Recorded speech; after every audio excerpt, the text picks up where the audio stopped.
The night was cold, and the small human town was quiet. Most houses had their lights off, and only the weak sound of wind moved through the empty streets. But someone was walking slowly on the road, step by step, as if every step was painful. It was an alien woman, tired and weak, holding her small child close to her chest. Her skin was pale blue, her eyes soft and glowing like a dying star. She had walked for 2 years from town to town, knocking on human doors, asking for help, and getting nothing but fear and rejection. Her child breathed softly, too softly. Every breath sounded like the last. She looked down at him, panic rising in her voice. "Stay with me, please," she whispered, her voice shaking. She knew the child was growing colder in her arms. If tonight failed, there would be no tomorrow for him. She reached the first house of the street. The windows were dark. Still, she lifted her hand and knocked gently. No answer. She knocked again, a little louder. She heard movement inside. Light turning on, someone looking out from behind a curtain, then silence. After a moment, the light turned off. They pretended not to see her. The woman closed her eyes and bowed her head. She was used to this. It still hurt. She went to the next house. Her hands were shaking now. She knocked again. "Please, please help me," she whispered. But the man inside opened the door, only for a second. He stared at her strange skin, at the child glowing faintly in her arms, and his face filled with fear. Without a word, he slammed the door shut. She flinched, as if the door had hit her heart. Rain began to fall, slow at first, then heavier. She wrapped her shawl tighter around her child, but the cold wind cut through everything. The road became wet. The woman's feet slipped once, and she fell to her knees. She stayed there, breathing hard, rain washing over her face. She was so tired. 2 years. 2 long years of begging, of walking, of hearing doors close one after another. She forced herself up again. She kept walking. One more house, one more chance. She knocked, but her knuckles were too weak, the sound too soft. She leaned her head on the doorframe, whispering, "Is anyone there? My child. He needs help." But only silence answered her. Her child coughed weakly. The glow around his small body flickered.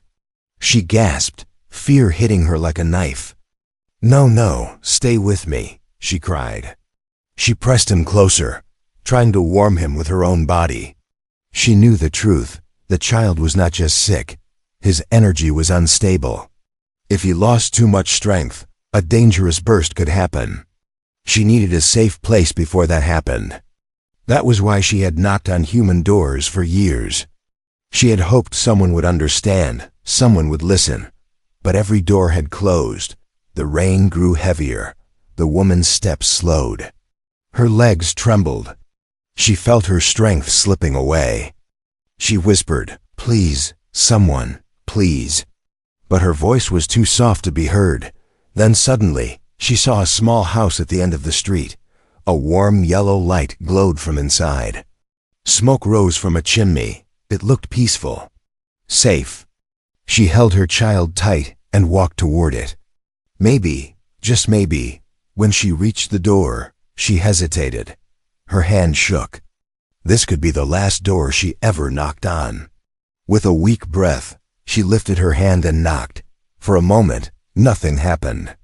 Then she heard footsteps inside, slow ones, careful ones. The door unlocked, then opened just a little. A human man stood there. He looked surprised when he saw her. His eyes moved from her face to the child in her arms. Rain fell between them. The woman could not even speak now. She just looked at him with hopeless, tired eyes. The man did not close the door. He opened it wider. He looked at her shaking body, at the child barely breathing, and something changed in his face. After 2 years of silence from the world, she finally heard 2 words she had prayed for. "Come inside." And with those words, her life and the fate of 2 species quietly began to change. The man stepped back and opened the door fully. letting the warm air from inside touch her freezing skin. The alien woman hesitated for a second.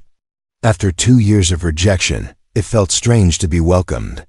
She stepped inside slowly, afraid this kindness might disappear at any moment. The man closed the door gently behind her, not with fear, not with anger, just calm concern. His house was small but warm. A fire burned softly in the corner, and the smell of tea filled the room. The woman held her child tight, water dripping from her clothes. The man spoke softly. "You're shaking. Sit here."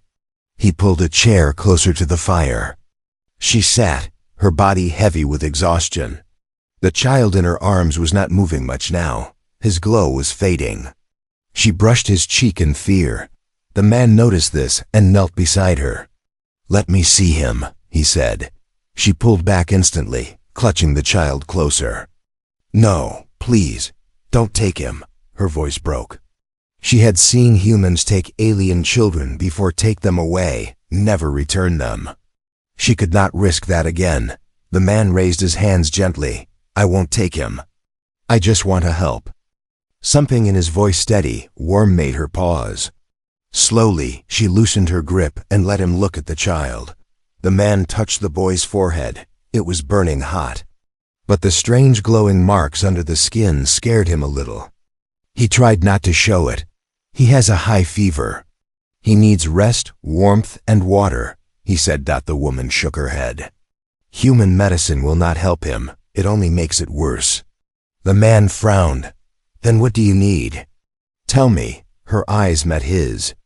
"We need safety, quiet, no fear, no soldiers, no scanners. Only time. If he feels safe, his energy will calm." The man did not understand what she meant by energy, but the seriousness in her voice was enough. "You can stay here," he said. "No one will bother you." Her lips trembled. She had not heard words like these in years. He brought a blanket and gently placed it around her shoulders. She looked surprised. Humans had thrown stones at her, shouted at her, told her to leave their planet. But this man was offering warmth. "What is your name?" He asked quietly. She hesitated. "Lirena," she whispered. "And this is my son, Aro." The man nodded slowly. "I'm Daniel." Lirena repeated his name softly, as if tasting it. Daniel noticed the way she kept glancing at the door, afraid someone would come. He moved to the window and closed the curtains. "You're safe here," he said again. She wanted to believe him. Truly, but fear was carved deep in her bones. "Humans don't help us," she said. "They think we bring danger. They think we are weapons." Daniel looked at the faint glow coming from Aro's chest. "Is it dangerous?" he asked gently. Lirena looked away. "Only when he is scared. Or weak. His energy grows wild. If it bursts." She swallowed hard. "People get hurt. That is why we hide. That is why I knock on doors. Humans think we are monsters, but we just want to survive." Daniel felt something hit his chest, pity, anger, a deep, unexpected protectiveness. She had been walking with this fear for years, alone, rejected at every turn. No wonder she looked at him like he might betray her too. "Lirena," he said firmly, "I will not let anything happen to you or your boy." Her eyes softened. Not completely, but enough to show the first spark of trust. Daniel brought a bowl of warm water and a cloth. He cleaned Aro's forehead gently. Lirena watched every move, tense at first, then slowly relaxing. You are not afraid of us?" she asked. Daniel shook his head. "You're a mother, he's a child. That is all I see." Lirena covered her mouth as tears finally fell. She had walked across entire continents and never once heard such a simple human sentence. Aro suddenly let out a small cry. His glow brightened, then dimmed quickly. Daniel looked at Lirena with worry. "Is that normal?" "No," she whispered. "His energy is unstable. It could spread. It could hurt your home." Daniel stood up. "Then we fix it before that happens." Lirena stared at him in shock. Why? Why help us? You gain nothing. Daniel placed a hand over his heart. Because I'm human. And sometimes, humans do the right thing, even when it's hard. For the first time, Lorena believed him. But outside, in the dark street, a strange humming noise filled the air unseen by both of them. Something, or someone, had finally found her. Daniel heard the strange humming outside, but he did not look out the window yet. He focused on Aro, whose breathing was getting weaker. Lorena held her son close, fear rising inside her again. Even in the warmth of Daniel's home, she could not stop trembling. The glow under Aro's skin flickered like a dying flame. "He is fading," she whispered, her voice breaking. "I do not know how much time he has left." Daniel crouched beside her. "Tell me what he needs. Anything, I will try." Lorena looked at Daniel, trying to find the right words. She had never explained her son's condition to a human before. Humans feared the unknown, and Aro's nature was something even her own people struggled to control. But Daniel had shown her kindness no one else had, so she took a slow breath and finally spoke. "My son. He carries energy inside him. Not magic, not a weapon. Just life energy. Our species is born with it. It protects us, guides us. But when a child is sick or scared, the energy becomes unstable." She touched Aro's chest gently.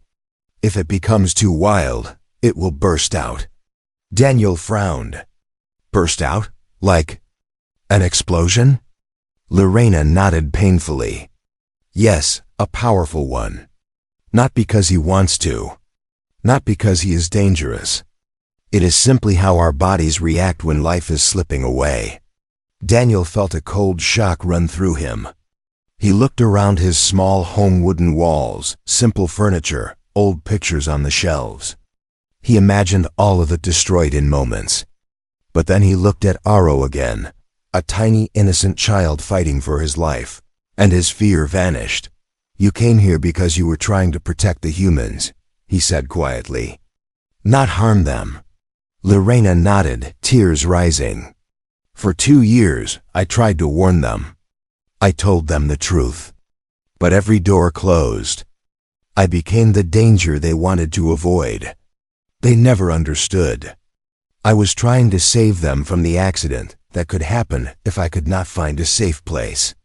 Daniel felt his heart twist. "You were walking all this time, alone, carrying this fear?" "And hope," she whispered. "Hope that one human would listen." Daniel placed a steady hand on her shoulder. "I'm listening now." Aro let out a small cry, glowing brighter for a moment. The walls reflected the soft blue light. Daniel clenched his jaw. "Okay, what do we do? How do we stop the energy from bursting?" Lorena took a shaky breath. "He needs calm, safety, a place where his mind feels peace. Only then can his energy settle. But right now, he feels hunted. He knows we are not alone." Daniel's eyes narrowed. "You heard something outside too?" Lorena nodded slowly. "They found us. The hunters. They follow my species. They want to take children like Aro. They study them. Use them. Hurt them." She held her son tighter. "They will break down your door if they must." Daniel stood up fast and walked to the window. He lifted the curtain just a little. His breath caught Dot in the distance. 2 strange lights flickered in the sky soft, pulsing, moving slowly like searching eyes. Machines. Alien machines. He dropped the curtain. "That close." Lorena closed her eyes. "We must leave before they arrive. I cannot let them take him. They will kill him to get the energy inside his body." Daniel shook his head firmly. "He's barely breathing. You can't run like this." "I have no choice," Lorena replied, voice trembling. "They will destroy everything to reach him." Daniel looked at her, then at Aro, then at the door. He could feel his heartbeat growing louder. He was an ordinary man. No weapons. No training. No experience with aliens. And yet his home was now the only place standing between a mother and the people hunting her child. "No," he said suddenly. "You're not running anywhere. Not alone. Not like this." Lorena stared at him. "Daniel," he cut her off. "If they want to take that child, they will have to go through me first." Lorena's lips parted in shock. No human had ever said such words to her. Not in 2 long years. She felt something warm inside her, something she had forgotten, hope. Aro's glow brightened again, but this time softer, calmer, as if he could feel Daniel's courage. The humming outside grew louder. Daniel locked the doors, checked the windows, and moved the furniture quietly to block entry points. Lorena watched him, amazed. This human, this simple, ordinary man was preparing to protect them as if they were his own family. The lights outside stopped moving. The hunters had arrived. The humming outside grew louder, vibrating through the wooden walls of Daniel's small home. Lorena held Aro tightly, her hands shaking as glowing dust shimmered from her fingertips. She knew this sound, this rhythm, this cold mechanical pulse. It had followed her for years like a shadow. She could never outrun. Daniel moved to the window and peeked through the smallest gap. At the edge of the street, 2 tall shapes stepped out of the shadows. They were not human. Their armor shone silver under the rain, and their helmets glowed faint green. Each carried a long device shaped like a spear but humming with energy. Their steps were slow, confident, certain like hunters who already knew where their prey was hiding. Lorena whispered, "They are called Kareth hunters. They chase our children for their energy. They do not stop. They do not feel mercy." Daniel swallowed, fear rising inside him, but he kept his voice steady. "How did they find you here?" "They follow the energy of sick children," Lorena said. "Aro's glow calls to them. When his energy becomes unstable, it becomes like a signal." Daniel clenched his fists. "Then we stop them from taking him." Lorena stared at him helplessly. "Daniel, they are trained soldiers. You are only one man." Daniel looked at her with determination in his eyes. "Maybe, but they'll still have to get past me." She wanted to protest, but something in his voice, the calmness, the courage, made her stop. This human, whom she had known for less than an hour, was speaking like someone who had already chosen to stand with her. Outside, one of the hunters lifted a small round device. It emitted a sharp clicking sound, scanning the area. A thin beam of green light brushed across Daniel's house. "They know we're here," Lorena whispered. Daniel moved quickly, lowering the curtains. "We need to hide now." He guided her toward the small hallway that led to the basement. But before they could reach it, the hunters spoke through a voice amplifier. Their robotic voices echoed across the empty street. "Alien female. Surrender the child. His energy belongs to the Kareth Order. Resistance will result in human casualties. Open the door." Lorena froze. Her entire body tensed. She had heard these words before on other nights, in other towns. They always ended with pain. Tears filled her eyes as she looked at her sleeping son. "They will kill him," she whispered. "If they take him, they will rip the energy from him while he is still alive." Daniel's jaw tightened. "Not happening." The hunters continued. "Final warning. Surrender in 10, 9. Daniel pulled Lorena into the basement stairwell. "Go down. Stay there. Take Aro, don't make a noise. But I'll stall them." Lorena grabbed his arm, panic flashing in her eyes. "Daniel, they will hurt you. They will kill you." Daniel forced a small, calm smile. "Someone has to keep them away from you two. And right now, that someone is me." Lorena felt her throat tighten. She wanted to say thank you, to beg him to join her, to run together, but her voice broke before any words escaped. She had met many humans, but none like him, The hunters struck the door. Boom. The wood cracked. Daniel flinched but held his ground.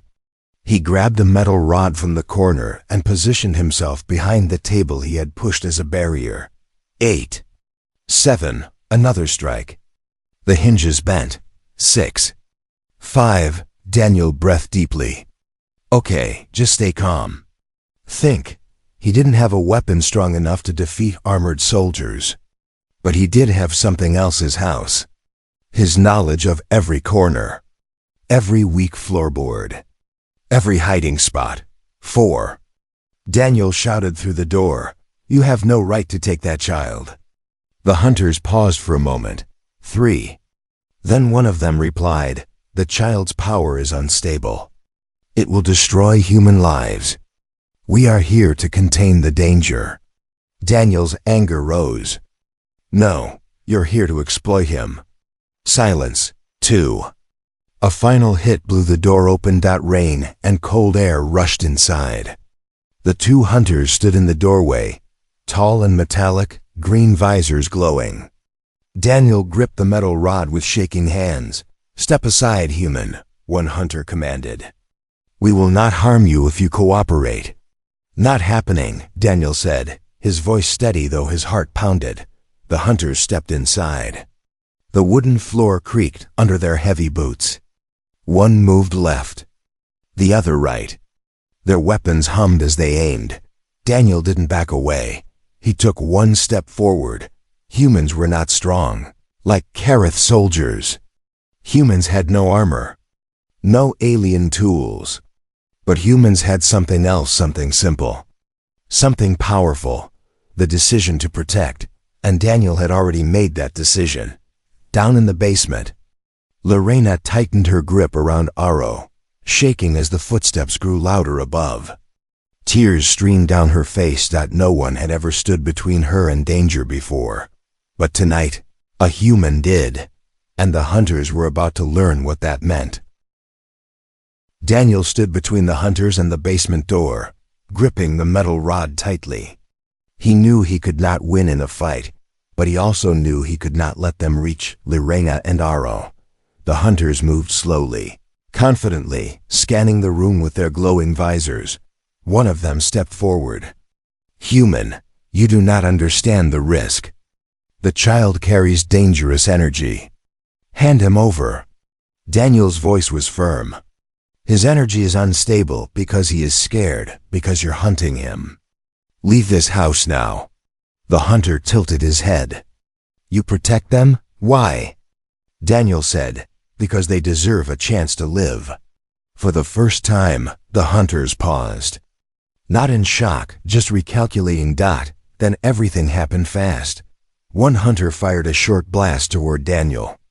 He jumped aside just in time. The blast hit the wall, burning a hole through the wood. Daniel rolled, stood up again, and swung the metal rod at the nearest hunter's arm. The rod bounced off with a loud clang, but it was enough to distract them for a second. That 1 second was all Daniel needed. He sprinted toward the hallway and shouted down the basement stairs, "Lorena!" "Now!"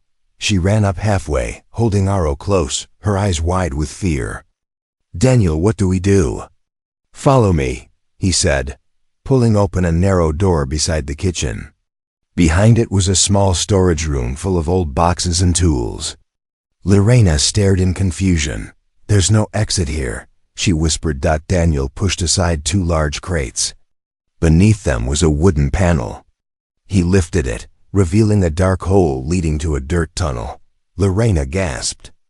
"An underground path?" "My grandfather built storm tunnels long ago," Daniel said quickly. "They lead outside the town. If we get far enough, the hunter's scanners won't detect Aro's energy." A loud crash shook the house. The hunters were breaking furniture, searching for them. Lorena clutched Aro. "Daniel, they will catch you if you stay here." Daniel gave her a small smile. "I'll slow them down. You keep Aro safe." Lorena grabbed his hand suddenly. "You have already done too much. Come with us." His smile faded, replaced by something deeper, something that looked like pain mixed with courage. I need to distract them so they don't follow the tunnels. If they catch you, all this means nothing. Aro let out a weak cry. His glow trembled again. That was all Daniel needed to hear. He pointed to the tunnel. Go, now. Lorena hesitated only a heartbeat before lowering herself into the tunnel with her son. The space was tight, cold, and dark, but it was safety. Or at least the closest thing to safety she had known in years. Daniel, she whispered up to him. Her voice breaking. Please be careful. Daniel nodded once, then closed the wooden panel above her. The darkness swallowed them. Inside the tunnel, Lorena took slow breaths. She could hear faint echoes, crashes, shouts, footsteps from the house above. Each sound felt like a blade in her chest. Aro whimpered softly, and she held him closer. It's all right, she whispered, though her own voice shook. He's helping us. Just hold on a little longer. Above ground, Daniel stood alone. The hunters entered the storage room. One growled. They are here. We detect the energy. Daniel stepped forward, blocking the crates hiding the tunnel entrance. He lifted the metal rod again. You're too late. The hunters raised their weapons. Daniel threw a toolbox at one of them, then ran toward the living room. The hunters followed, blasting through walls as Daniel dodged behind furniture. He wasn't trying to fight.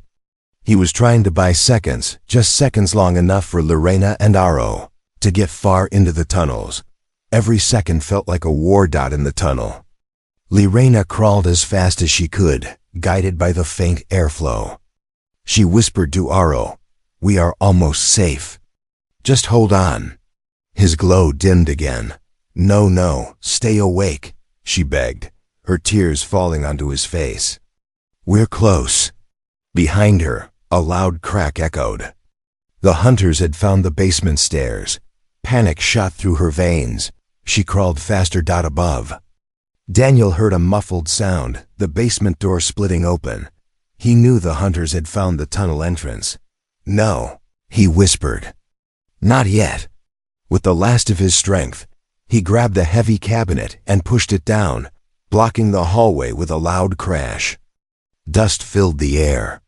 The hunters roared behind him. Daniel stood shaking, bruised, breathless, but he smiled. Every second he had bought, every wound, every breath, meant Lorena and Aro were farther away, and maybe now they had a chance. The wooden cabinet Daniel pushed into the hallway shook violently as the hunters slammed against it. Dust drifted from the ceiling. Daniel leaned against the wall, breathing hard, feeling every bruise, every cut. But he forced himself to stay on his feet. If he fell now, Lorena and Aro would be found. He wiped the blood from his forehead and listened. Another impact. Crack. The cabinet slid a few inches. Daniel closed his eyes for a second. "Just a little longer, please." Underground, Lorena crawled through the narrow dirt tunnel, her arms aching. Aro lay weakly against her chest, glowing dimmer with each moment. "Stay with me," she whispered, her tears falling onto his skin. "We're almost safe. I promise." She could hear distant vibrations, shouts, blasts, breaking wood from behind. The hunters were closing in. The tunnel stretched ahead into darkness, but she kept crawling. She had to trust Daniel. She had to believe he was still standing. Aro breathed weakly. His glow flickered. "No, please." Lorena pressed her forehead to his. "Do not fade. You are all I have." Back in the house, the cabinet finally burst apart. Two hunters stormed through the hallway. Their green visors glowed bright, scanning for energy signals. Daniel grabbed the metal rod again. His hands trembled, but he raised the weapon anyway. One hunter stepped forward. "You are delaying the inevitable, human. The energy signature moves underground. We will retrieve the child." Daniel spat blood and said, "Not while I'm still alive." The hunters aimed their energy spears at him. Daniel charged. He swung the rod at the first hunter's visor. It cracked slightly, surprising them both. The second hunter grabbed Daniel by the arm and threw him into the wall. The impact knocked the air out of him. Pain shot across his ribs. He struggled to stand, but he did. Daniel pushed himself up again, using the wall for support. His breath was sharp, painful, but his eyes were still steady. The hunters raised their weapons once more. "You fight for an alien," one said, confused. "Why?" Daniel held the rod like a shield. "Because she's a mother, and he's just a child." His voice cracked, but he kept speaking.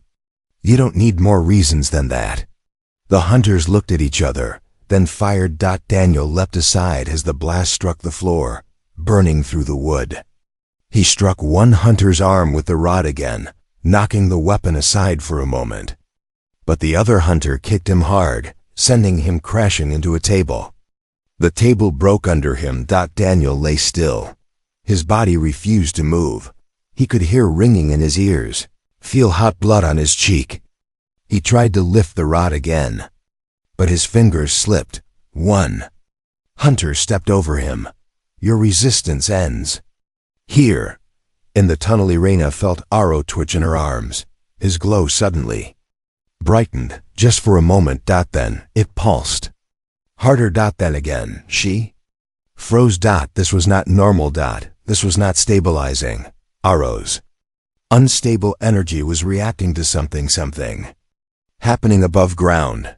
"No, no," Irena whispered, shaking. "Daniel." Aro's chest glowed brighter, then flickered violently. Irena grabbed the tunnel wall. "Stop, please stop. You'll hurt yourself." But Aro's energy only grew stronger. It was responding to fear, to danger, to Daniel's failing heartbeat. Irena understood instantly. Aro could feel Daniel dying, back in the house. The burst. The hunters aimed at the ground where the tunnel began. "Prepare to extract the child," one said. But then, tremor ran through the floorboards. The hunters paused. Daniel opened one eye weakly. He felt something building, something hot, powerful, shaking the house. A soft blue light seeped through the cracks in the floor. The hunters scanned the energy. Their voices turned sharp. "Unstable burst detected. The child is reacting." A stronger tremor shook the house. Daniel whispered through cracked lips, "Not him, please." The floor suddenly glowed bright blue. A shockwave erupted. It wasn't violent enough to kill, but strong enough to blast the hunters backward. Daniel shielded his face with his arms. Tools, furniture, and dust flew through the air. The hunters crashed into the far wall, their armor denting from the powerful burst. For a moment, just a moment, the house fell silent, except for the soft hum of fading energy. Daniel coughed, his body shaking. His vision blurred. But he saw something. The hunters were stunned. A chance. A single chance. With his last strength, Daniel crawled toward the basement door. He couldn't run. He couldn't fight anymore. But he could reach Irena. He could protect them one last time. Underground. Irena felt the burst shake the tunnel. Aro went limp again, but his glow softened. She held him close and whispered, "Please. Hold on, we're almost free." Then she saw a faint light at the end of the tunnel. An exit. A way out. She pressed her forehead against Aro's and whispered, "Just a little more. For Daniel. For all of us."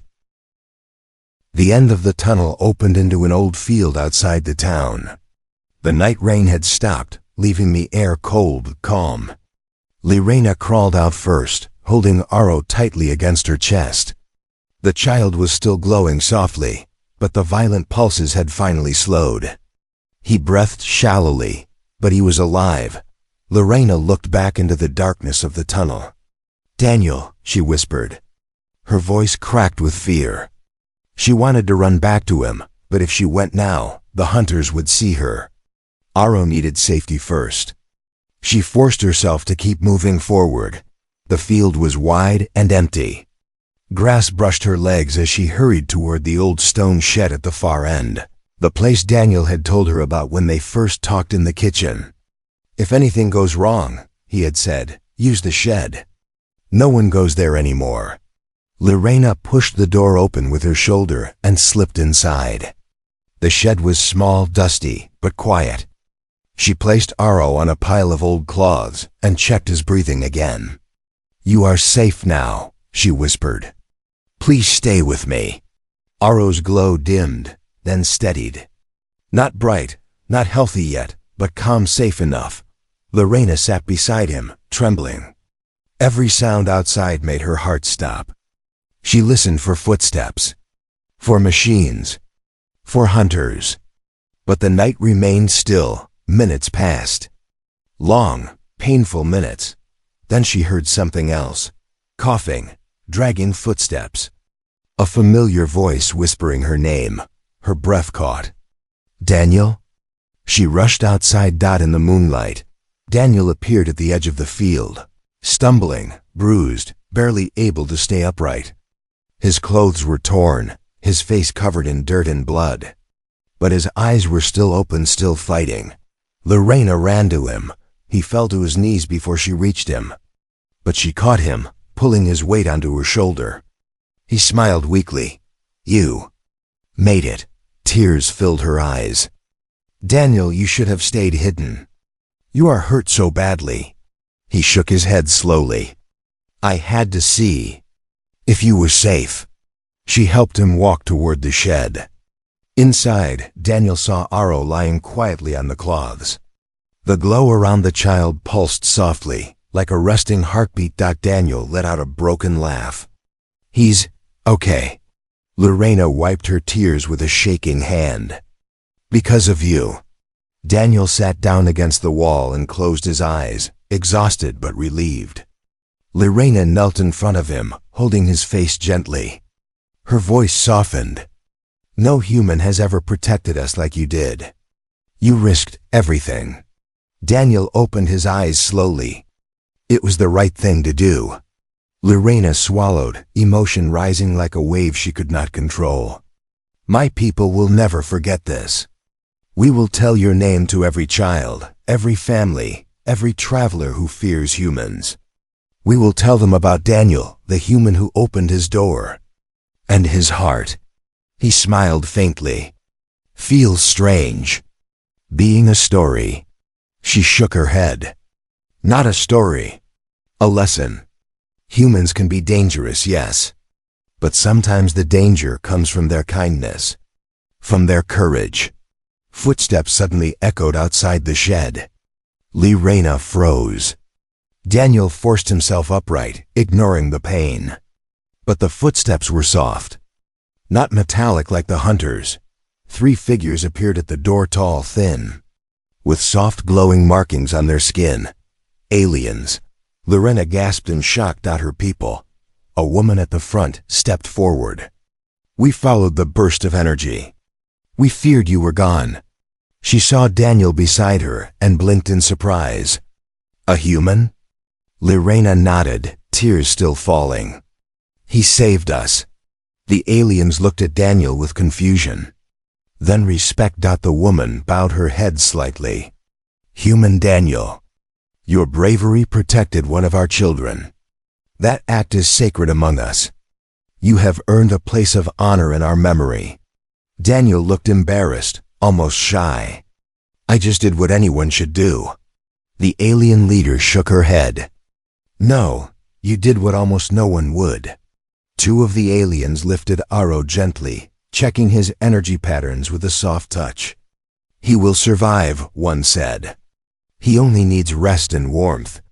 Lorena covered her mouth, crying with joy. Daniel's shoulders finally relaxed. The alien leader turned to Daniel. You have enemies now. The Kareth hunters do not forgive failure. But you also have protectors. We will watch over you. Daniel let out a tired breath. Guess I'm part of your world now. Lorena smiled softly. You always were. You just didn't know it. She placed her hand over Daniel's, her touch warm and steady. You changed our fate, Daniel. Mine, my son's. And one day, maybe the fate of humans and my people. Daniel squeezed her hand gently. I'm glad you knocked on my door. Lorena whispered, I'm glad you opened it. Outside the shed, the sun slowly began to rise, washing the field in soft golden light. A new day. A new beginning. And for the first time in 2 years, Lorena felt hope not as a dream, but as a promise.